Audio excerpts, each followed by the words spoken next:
Obama's on the job. President Obama also in 2009, in speaking about Islam at a Cairo university on June 4th, a speech to which the Obama administration invited the then banned Muslim Brotherhood, Obama stated, and I quote, "So I have known Islam on 3 continents before coming to the region where it was first revealed. The experience guides my convictions that partnership between America and Islam must be based on what Islam is and not what it isn't. And I consider it part of my responsibility as President of the United States to fight against negative stereotypes of Islam wherever they appear." So, if you forgot about the provision of Article 2 of the Constitution that places responsibility for fighting negative stereotypes of Islam in the hands of the executive branch, that's because it doesn't exist. But don't worry. Once again, Obama's on the job. NASA Administrator Charles Bolden in 2010, speaking with Al Jazeera, said the head of NASA explained that the mission of the space agency would now include outreach to Muslims. Here's what he said. "When I became the NASA administrator, President Obama charged me with 3 things. 1, he wanted me to help re-inspire children to want to get into science and math. He wanted me to expand our international relationships. And third, and perhaps foremost, he wanted me to find a way to reach out to the Muslim world and engage much more with dominantly Muslim nations to help them feel good about their historic contribution to science, math, and engineering." Now, if you forgot the provision of the National Aeronautics and Space Act that grants authority to NASA to make Muslims feel good about medieval contributions to astronomy, that's because it doesn't exist. But don't worry. Obama's on the job. President Obama in 2012. In the aftermath of the murder of 4 Americans in Benghazi, President Obama took to the podium of the United Nations to condemn a YouTube filmmaker in the United States exercising his freedom of speech. Here's what he said. "A crude, disgusting video sparked outrage throughout the Muslim world. Now I have made it clear that the United States government had nothing to do with this video, and I believe its message must be rejected by all who respect our common humanity. It is an insult not only to Muslims, but to Americans as well. For as the city outside these walls make clear, we are a country that has welcomed people of every race and every faith. We are home to Muslims who worship across our country. We not only respect the freedom of religion, we have laws that protect individuals from being harmed because of how they look or how they believe. We understand why people take offense to this video because millions of our citizens are among them. The future must not belong to those who slander the Prophet of Islam." And let me say that again. This is a quote from President Obama. "The future must not belong to those who slander the Prophet of Islam." Now, if you forgot the provision of the First Amendment to the Constitution that gives the President of the United States the authority to officially criticize the exercise of First Amendment rights under color of authority, that's because it doesn't exist. But don't worry, Obama is still on the job. Secretary of State John Kerry in 2014, just last year, as ISIS released video after video of the beheading of Westerners, Secretary of State Kerry explained his mission was to promote true Islam, which makes perfect sense given his status as Imam of Martha's Vineyard. Here's what he said. "Our effort has to start major efforts to delegitimize ISIS claims to some religious foundation for what it's doing and begin to put real Islam out there and draw lines throughout the region." Now, if you forgot the provision of Article 2 that lends authority to the State Department to begin to put real Islam out there, presumably in violation of what everyone says is separation of church and state, that's because it doesn't exist. But don't worry, Obama is still on the job.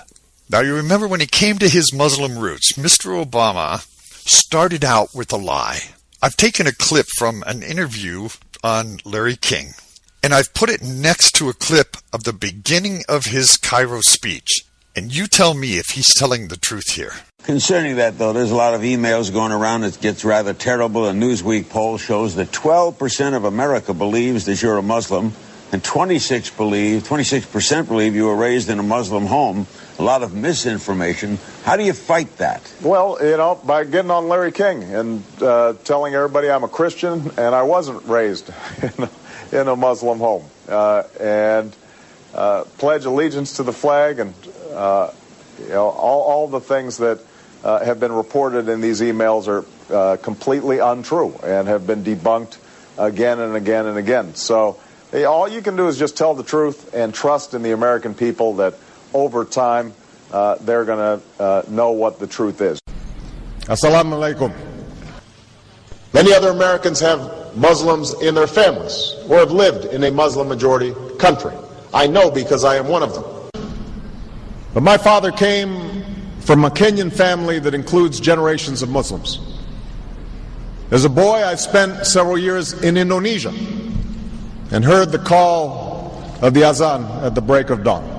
I have known Islam on 3 continents before coming to the region where it was first revealed. That experience guides my conviction. And now I want you to hear a clip from this Cairo speech. Many other Americans have Muslims in their families or have lived in a Muslim majority country. I know because I am one of them. But my father came from a Kenyan family that includes generations of Muslims. As a boy, I spent several years in Indonesia and heard the call of the azan at the break of dawn. I have known Islam on 3 continents before coming to the region where it was first revealed. That experience guides my conviction. You are absolutely right that John McCain has not talked about my Muslim faith.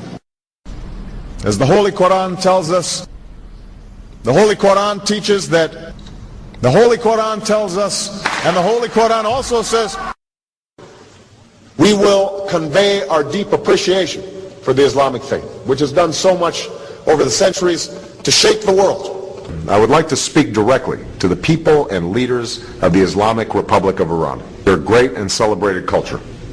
Over many centuries, your art, your music, literature, and innovation have made the world a better and more beautiful place.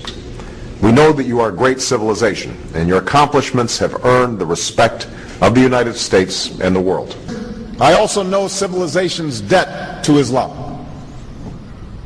It was Islam at places like Uluzada that carried the light of learning through so many centuries, paving the way for Europe's Renaissance and Enlightenment. It was innovation in Muslim communities that developed the order of algebra, our magnetic compass and tools of navigation, our mastery of pens and printing, our understanding of how disease spreads and how it can be healed. Islamic culture has given us majestic arches and soaring spires, timeless poetry and cherished music, elegant calligraphy, and places of peaceful contemplation. They have fought in our wars, they have served in our government, they have stood for civil rights, they have started businesses, they have taught at our universities, they've excelled in our sports arenas, they've won Nobel Prizes, built our tallest building, and lit the Olympic torch. And when the first Muslim American was recently elected to Congress, he took the oath to defend our Constitution using the same Holy Quran. In ancient times and in our times, Muslim communities have been at the forefront of innovation and education. Islam is not part of the problem in combating violent extremism. It is an important part of promoting peace. The enduring faith of over 1 billion people is so much bigger than the narrow hatred of a few. In the United States, rules on charitable giving have made it harder for Muslims to fulfill their religious obligation. That's why I'm committed to working with American Muslims to ensure that they can fulfill zakat. It is important for Western countries to avoid impeding Muslim citizens from practicing religion as they see fit. And I consider it part of my responsibility as President of the United States to fight against negative stereotypes of Islam wherever they appear. We are no longer a Christian nation. We do not consider ourselves a Christian nation. The United States has been enriched by Muslim Americans. Since our founding, American Muslims have enriched the United States. Islam has always been a part of America's story. There is a mosque in every state in our union and over 1,200 mosques within our borders. One of the points I want to make is that if you actually took the number of Muslims Americans, we'd be one of the largest Muslim countries in the world. Let there be no doubt, Islam is a part of America. He did bow to the Muslim king while he did not do it to the British Queen of England. And by bowing, he showed the world that I am subservient. I do bow down to you as a Muslim king, something no other president has done with Saudi Arabia. The Saudi king is his peer. He is not his subordinate in order to bow for him. And this is exactly what Obama did. Usually it is out of respect that someone would nod his head when bowing to royalty and the ladies will give curtsy. But Obama went beyond what is required as a head of state and bowed to the Saudi king, and that's unacceptable. It sent the wrong symbol. When you say it sends the wrong signal, what signal do you think it sends? It sent a message that Islam is superior to any other master or king or president in the world, that an American president bowed to a Muslim king. It also sent a message that terrorism and jihadism is giving Islam the respect it should have on the world stage, to the point that it made an American president, for the first time in history, bow to a Muslim king. I won't wear that pin on my chest. It's a little weird, Alan, that in the middle of the campaign the guy takes off the American flag that most people wear because they're proud of their country. Let me speak as clearly and as plainly as I can. America is not and never will be at war with Islam. And also from Breitbart News is reporting that 10 times Western cowards have trashed free speech to defend Islam. On Wednesday, Islamic terrorists murdered 12 people at the leftist French satire magazine Charlie Hebdo, including the editor-in-chief and 3 cartoonists. The motivation was clear. The terrorists shouted, "Allah Akbar," during the attack, and then screamed, "We have avenged the Prophet," as they left the scene. The true rationale for this attack is obvious. For years, Western politicians and media have cowered in the face of Islamic assaults and the exercise of free speech. The hallmark of Western civilization is freedom of speech and freedom of the press. The threats against, the attacks on, and the killings of journalists and satirists who attack Islam, combined with the despicable multicultural cowardice of the West, have destroyed freedom of speech and freedom of the press. The latest example of this cowardice comes in the words of President Obama, who released a 145-word statement that contained neither the terms freedom of speech or freedom of the press, but, I'll say this, German Chancellor Angela Merkel, to her credit, spoke the truth where Obama wouldn't. She said this abominable act is not only an attack on the lives of French citizens and their security, it's also an attack on the freedom of speech and freedom of the press, core elements of our free democratic culture. In no way can this be justified. Meanwhile, the media still refuses to show the cartoons of Muhammad published by Charlie Hebdo that apparently provided the original fodder for this attack. Listen to what Obama said after the attack at Benghazi. And I quote, President Obama, on September 11th, 2012, here's what he said. Islamic terrorists attacked the American consulate in Benghazi, Libya, murdering 4 Americans, including Ambassador Chris Stevens. President Obama and his administration promptly blamed a filmmaker who made the YouTube film The Innocence of Muslims. He then went to the United Nations on September 25th, 2012, and said, the future must not belong to those who slander the Prophet of Islam. And then Hillary Clinton, then Secretary of State, also told Charles Woods